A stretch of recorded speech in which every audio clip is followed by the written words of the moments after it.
Hi friends, నమస్కారం. ఈ topic నేను మాట్లాడే గురించి రైతన్నల గురించి. రైతన్నల, మీరు నకిలీ విత్తనాలు, యూరియా, ఇవన్నీ తీసుకోకండి. మంచిగా తీసుకొని మంచిగా పండించండి.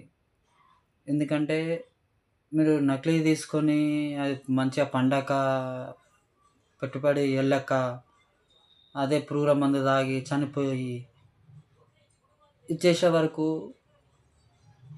రైతన్న వాళ్ళే లేకుండా పోతారు. అది కాక కుటుంబము రోడ్డు మీదకి వస్తుంది. మీ కుటుంబం రోడ్డు మీదకి వచ్చిందంటే మా కుటుంబం రోడ్డు మీదకి వచ్చినట్టే లెక్క. రైతన్న వాళ్ళే లేకపోతే మేము ఎట్లా బతుకుతాం? అందరూ ఎట్లా బతుకుతారు? దేశం ఎట్లా బతుకుతుంది? ఇంకొకటి, మీరు లేనిది ఎవ్వరం లేము. డాక్టర్లు, ఇంజనీర్లు, లాయర్లు, మిలిటరీ వాళ్ళు ఎవరు లేరు. మీరు ఎవరు వడ్డించేవాడో, దానం చేసేవాడు గొప్ప కాదు, పండించేవాడు గొప్ప. మీరు గొప్ప. అందుకే మీకు వందనాలు. నేను చెప్పాల్సింది ఏంటంటే, స్కూల్లో కూడా రైతు గురించి నేర్పిమనండి. రైతు గురించి అవగాహన తెప్పిమనండి. స్కూల్లో చెప్పరు. స్కూల్ అడుగుతారు, ఏమడుగుతారు? బాబు నువ్వు ఏమవుతావు? నేను లాయర్ అవుతా, డాక్టర్ని అవుతా, పోలీస్ని అవుతా, ఇంజనీర్ని అవుతా అని చెప్తారు. కానీ అది కాదు. రైతు గురించి కూడా నేర్పిమని మీరు చెప్పండి.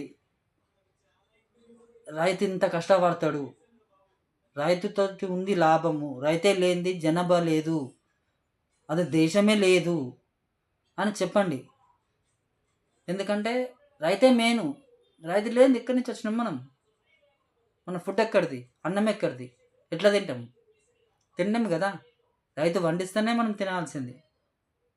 అందుకని నేను చెప్పేది ఏంది అంటే, స్కూల్లో కూడా రైతు గురించి జర అవగాహన నేర్పిస్తే పిల్లలకు కూడా అర్థమవుతుంది. రైతు బాధ ఏంది, రైతు ఏంది, రైతుకి కావాలా, నలుగురికి పెట్టాలా.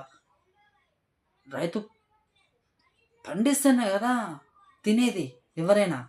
రైతే పండించకపోతే అందరు ఎట్లుంటారు? ఎట్లా బతుకుతారు? బతకని ఇక్కడ ఉన్నదా ఛాన్స్? లేదు కదా. అందుకే రైతే మెయిన్, రైతే దేవుళ్ళు.